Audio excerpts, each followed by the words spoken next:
The year 2010 was the year we started into the abyss. After the previous season, Rafael Benitez resigned. His successor was Roy Hodgson. Under the ownership of Tom Hicks and George Gillette, the club had accumulated debts exceeding £350 million. The situation was critical, with creditors demanding repayment. The matter was already in court. Anfield had become the epicenter of the storm. Fans were protesting, players were demoralized, and the manager was struggling. The press wrote about a falling giant. We were on the brink of bankruptcy and oblivion. It's hard to imagine now, but at that time, we were close to losing our club. Hello Reds, today we will discuss how Fenway Sports Group envisions a new winning dynasty for our beloved club. Will UEFA fine us for breaching financial fair play rules? What is the club's financial situation right now? So, subscribe to our channel quickly and let us get started. In 2010, things were dire. But then, Fenway Sports Group, led by John Henry and Tom Werner, stepped in.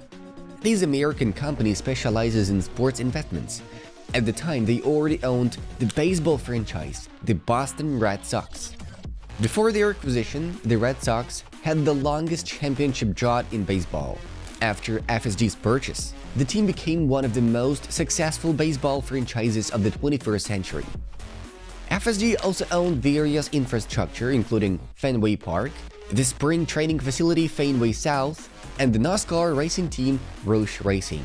Initially, the arrival of American owners was met with skepticism. Liverpool fans had seen the negative experiences of other Premier League clubs. The most glaring example was the Glazers and Manchester United, where questionable policies and financial manipulations led to mass fan protests and clashes, resulting in injuries and arrests in 2005. In protest, United fans even founded their own football club, United of Manchester. However, on October 6, 2010, the court approved the deal.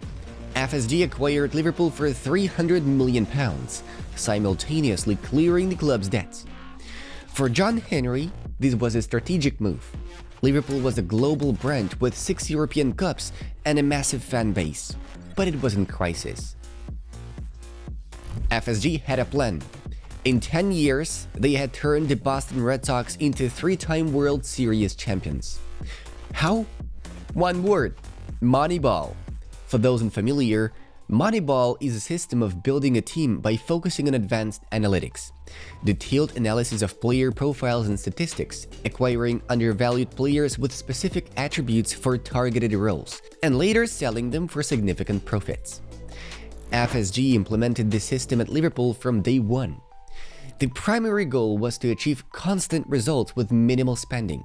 To this end, the club appointed Damien Comolli as both sporting and technical director.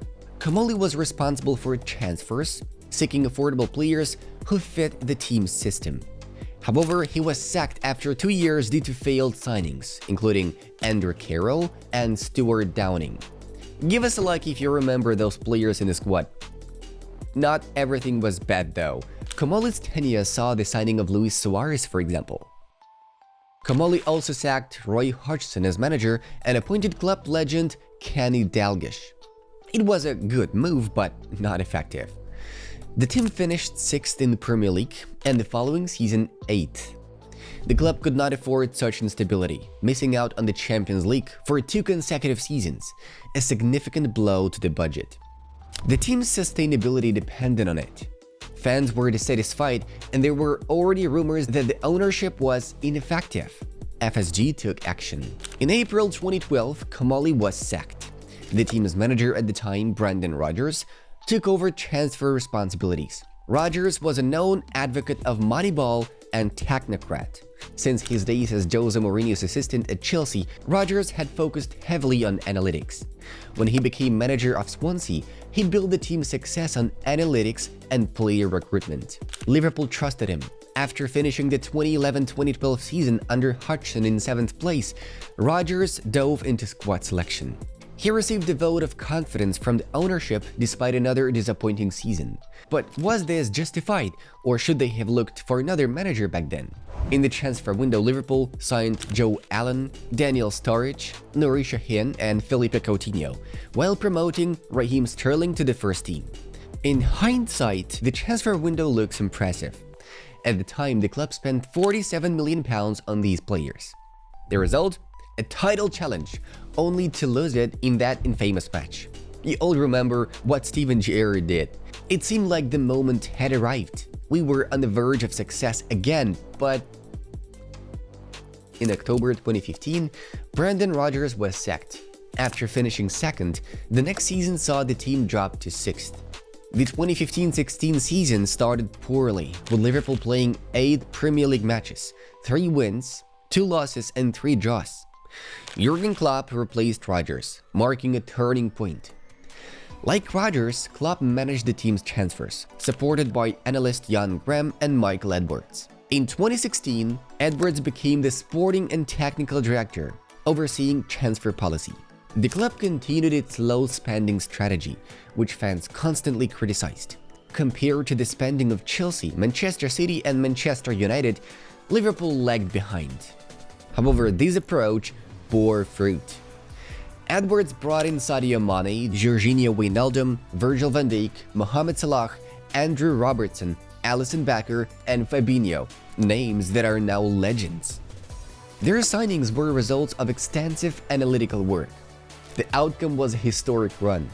A Champions League victory in 2019 and the Premier League title in 2020 with 99 points. Over these seasons, Liverpool played over 190 matches, averaging 2.2 points per game. A truly elite level. FSG understood that trophies matter, but the foundation is built on finances. The expansion of Anfield increased its capacity to 61,000 seats. By 2023, the club's annual revenue grew to £715 million, a record. The debts inherited from Hicks and Gillette were cleared, and in 2023, an investment from Dynasty Equity fully balanced the books. Commercial partnerships also generated millions. The Nike deal brought in about £35 million annually, plus a percentage of merchandise sales, while a new Adidas contract is valued at £60 million per year. In June 2022, Michael Edwards stepped down as sporting director, citing burnout. He was replaced by Julian Ward, who signed Darwin Núñez and Luis Diaz. Ward lasted 1 season before moving to a technical director role, succeeded by Jörg Schmatke. Schmatke's key signings included Dominic Szoboszlai and Alexis McAllister.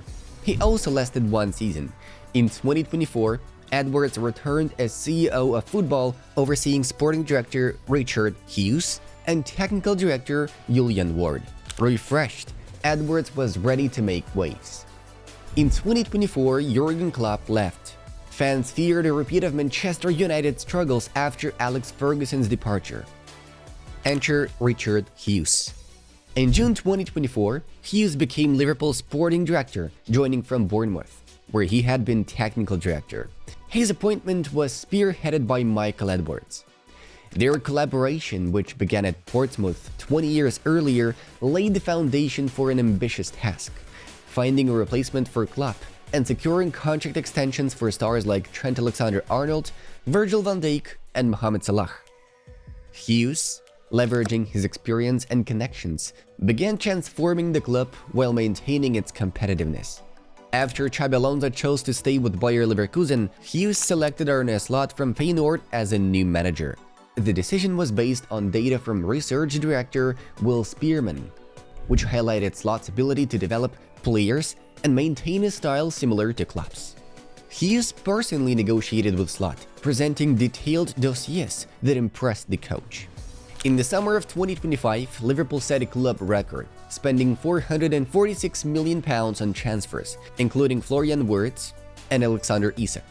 Hughes balanced preserving Klopp's legacy with high-profile signings, laying the foundation for Liverpool's future dominance. But how could the club afford such spending? Will UEFA impose fines for these expenditures? The foundation of this financial success was the club's revenue growth to £715 million in the 2023-24 financial year, one of the highest figures in Liverpool's history. These revenue came from multiple sources: commercial deals, including a new sponsorship agreement, likely with Adidas, worth £60 million annually, television rights, income from the expanded Anfield stands to 61,000 seats, and prize money for winning the Premier League in 2024-25 under Arne's slot. An additional factor was a 2023 investment from Dynasty Equity, from 100 to 200 million pounds for a minority stake, which cleared remaining pandemic-related debts and freed up funds for transfers. These financial cushion allowed FSG to avoid external funding from owners, adhering to their self-sustaining model. Player sales also played a key role, generating 262 million pounds. Key transfers included Luis Diaz, 60 million pounds to Bayern Munich, Darwin Núñez, resulting in net spending of 187 to 200 million pounds. These sales not only balanced the budget in line with profitability and sustainability rules, but also enabled investments in young stars who aligned with Slot's vision of tactical flexibility and rotation. Liverpool's strategy under sporting director Richard Hughes and CEO of football Michael Edwards focused on retaining Klopp's core squad for the 2024-25 season while making targeted signings to ensure long-term dominance. Isak, Wirtz, and Ugo Ekitike, for instance, are seen as future attacking leaders, potentially replacing Mohamed Salah. Does this sound like the making of a winning dynasty? Following the 2025 title, media and fans increasingly talk about a dynasty. This is not just a metaphor. In the 1970s and 1980s, Liverpool dominated England and Europe. In the 2000s and 2010s, Liverpool made waves in Europe. Now, FSG aims to build Liverpool 2.0, a team capable of consistently competing for all trophies. The academy, analytics, investments, and global marketing are the building blocks of the vision. The club's value now is estimated at 4 to 5 billion pounds, and FSG has made it clear they have no intention of selling. Over 15 years, they have gone from courtroom saviors to architects of a new era. The big question now is, will the Liverpool of the 2020s become the new dynasty of English football? Or will history repeat itself in a downward spiral? Share your thoughts in the comments. Do not forget to like and subscribe to our channel. And remember, you will never walk alone. Bye bye.